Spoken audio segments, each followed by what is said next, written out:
మీ మీ అందరి ప్రార్థనలో మా అమ్మను జ్ఞాపకం చేసుకోండి అని ఒక మాట మీతో మనస్ఫూర్తిగా అడుగుతున్నాను. దయచేసి మా అమ్మకు ఆరోగ్యం బాగలేదు.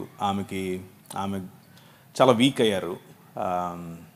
నేను చిన్నప్పటి నుంచి మా నాన్నను చూడలేదు. నాకు తండ్రి లేడు. మా అమ్మే నన్ను పెంచింది. ఆమె నాకు తల్లి, ఆమె తండ్రి. సో నేను 11వ తారీఖు రావాలి అమెరికా నుండి. కానీ మా అమ్మకు బాగలేదని తెలిసి నేను 5వ తారీఖే వచ్చేసాను. 4వ తారీఖు బయలుదేరి 4వ తారీఖే వచ్చేసాను. సో మా ఇంటికి ఉన్న పెద్ద దిక్కు ఆమె మాత్రమే. ఆమె బాగా ఇప్పుడు వీక్గా ఉంది. సో ఆమె కోసం మీరు ప్రార్థన చేస్తే మీ ప్రార్థనలను బట్టి ప్రభు నా పట్ల కొంచెం ఫేవర్ చూపిస్తాడు అని అనుకుంటాను. ఇంకో విషయం ఏంటంటే, ఇప్పుడు చెప్తుంటే గుర్తొస్తుంది నాకు, జేమ్స్ గారు అప్పుడెప్పుడు ఫోన్ చేశారు అని. నాకు అది గుర్తు కూడా లేదు. అయితే నేను ఎవరైనా పిలిస్తే రానంత పెద్దోడేం కాదు, అస్సలు కాదు. మీరు నా నంబరు మీకు ఎలా వచ్చింది అని తెలుసుకోవడం కోసమే ఆ ప్రశ్నలు వేస్తాను. ఎందుకంటే ఇంతకుముందు జేమ్స్ గారు చెప్పినట్లు కొంతమంది మన మిత్రులు ఫోన్ చేసి బాగా వాయించేస్తూ ఉంటారు నన్ను. ఇంకా అందుకని ముందే అడుగుతాను, అసలు ఏంటి, ఎవరు మీరు, మీకు ఎలా అని. కొంతమంది క్రైస్తవ పేర్లు పెట్టుకుని ఒకసారి పరిచయం అయిన తర్వాత మళ్ళీ వాయిస్తారు. అందుకని అడిగాను, అంతేకాని అడుగుంటాను, అంతకుమించి ఏమీ లేదు. అయితే నాకు జేమ్స్ గారికి నేను అభినందనలు తెలియజేయాలనుకుంటున్నాను ఈ ప్రశ్న జవాబులకు వెళ్ళడానికి ముందు. ఏంటంటే ఆయన పడిన శ్రమ, ఆయన మీదకి వచ్చిన అలిగేషన్స్, ఆ అలిగేషన్స్ వచ్చిన సమయంలో ఎవరైనా సరే సాధారణంగా కృంగిపోతారు, పరిచర్య నుంచి తప్పుకుంటారు. కృంగిపోయి పరిచర్య నుంచి తప్పించుకుని దేవునితో కంప్లైంట్ చేస్తారు, ఎందుకు నాకు ఇది చేశావు అని. కానీ ఈ మార్గం గుండా వెళ్ళినప్పుడు చట్టపరంగా ఆ మార్గం, చట్టము అనేటటువంటి మార్గంలో చాలా కష్టం ఉంటుంది, చాలా ఓపిక కావాలి. అందులో అగ్నిలో పుటము వేసి తీయబడినట్లుగా క్లీన్ చిట్టుతో బయటకు వచ్చాడు. దానికోసం నేను ప్రభువును అభినందిస్తూ, ప్రభువును నిజంగా కృతజ్ఞత చెప్పాను. నేను ఒకరోజు తల వంచి ప్రార్థన చేశాను. ఆయన ఫోన్ చేసి చెప్పాడు, అన్న నా కేసు మొత్తం అయిపోయింది, నాలో ఏ తప్పు లేదు అని కేసులో రాసి మరి నాకు ఇచ్చారు జడ్జి వారు అని చెప్పినప్పుడు నేను ఆ నిమిషమే ఆయనకు ఫోన్ పెట్టేసిన తర్వాత నేను ప్రార్థన చేశాను. Thank you very much lord. ప్రభువా, నువ్వు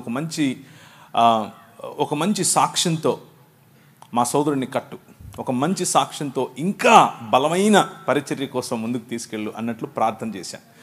నాకు జేమ్స్ గారంటే చాలా అభిమానం. ఆయన పిలిచాడు అన్న ఒకే ఒక కారణం చేతనే మొన్న రాజమండ్రికి కూడా నేను వచ్చాను. యాక్చువల్గా నేను ఈ మీటింగ్కి రావటానికి కర్నూలులో ఉన్న చలం అండ్ సుజాత వాళ్ళు నాకు చెప్పారు, ఆ మాట నిజమే. కానీ దానికంటే ఎక్కువగా నేను ఇష్టపడి వచ్చాను. ఒకరు చెప్పినందుకు ఏదో కాదు, నేనే ఇష్టపడి వచ్చాను. నాకు ఇష్టం.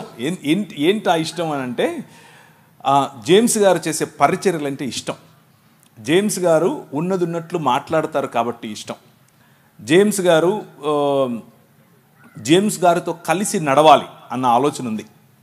కలిసి నడిచే క్రమంలో కొన్ని విషయాలు నేను నేర్చుకోవాలి, కొన్ని విషయాలు ఆయన నేర్చుకుంటాడు. అలాంటి అవకాశం నాకు ఇమ్మని ప్రభువుని అడుగుతున్నాను. కాబట్టి ఇష్టపూర్వకంగా వచ్చాను. మా అమ్మ బాగా ఉంటే రేపు కూడా ఉంటాను. ఇప్పుడే కాదు, ఎప్పుడు పిలిచినా వస్తాను. జేమ్స్ గారితో ఉన్నవారు, జేమ్స్ గారితో కలిసి పరిచర్య చేస్తున్న వాళ్ళు ఎవరైనా సరే నా నంబర్ జేమ్స్ గారు ఇస్తారు, తీసుకొని జస్ట్ కాల్ చేయండి. నేను రాకపోతే అడగండి, నేను ఎప్పుడైనా వస్తాను. నేను అన్యాక్సెసిబుల్ ఏమీ కాదు. నేను సాధారణమైన మనిషిని, సాధారణంగా నేను తిరుగుతూ ఉంటాను. నేను ఒక్కనే వస్తాను ఎప్పుడు వచ్చినా. నాకు ముందు ఒక 10 మంది, వెనకలో 10 మంది ఉండరు. నేను ఒక్కనే వస్తాను, నేను ఒక్కనే డ్రైవ్ చేసుకొని వస్తాను. నాకు రాజమండ్రిలో ఇల్లుంది. అక్కడ ఉంటాను, చుట్టుపక్కల అన్నీ తిరుగుతూ ఉంటాను. So I'm very free, more like you.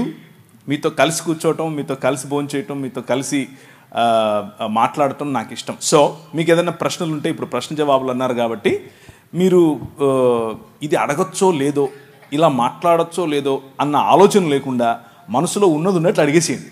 చాలా లోతుగా కొన్ని విషయాలను తీసుకుని మాట్లాడే ప్రయత్నం చేస్తాను.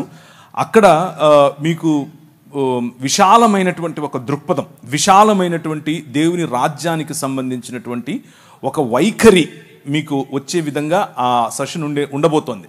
కాబట్టి చాలా క్రిస్ప్గా, అంటే తక్కువ సమయంలోనే ఈ ప్రశ్నకు సమాధానం చెప్తాను.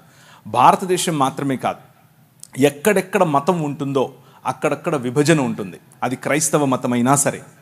మళ్ళీ చెప్పనా, ఎక్కడెక్కడ మతం విస్తరిస్తుందో అక్కడక్కడ విభజన ఉంటుంది. ఎందుకు అనంటే మతం మానవ కల్పితం, మతం మానవ నిర్మితమైన, మానవ కల్పితమైన ఒక వ్యవస్థ.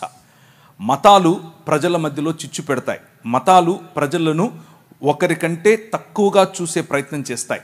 మతం అనేది ఒక విగ్రహం, మతం అనేది ఒక విగ్రహం. అది క్రైస్తవ మతమైనా సరే, డినామినేషనల్ రూపంలో, శాఖ రూపంలో ఉండే విగ్రహం.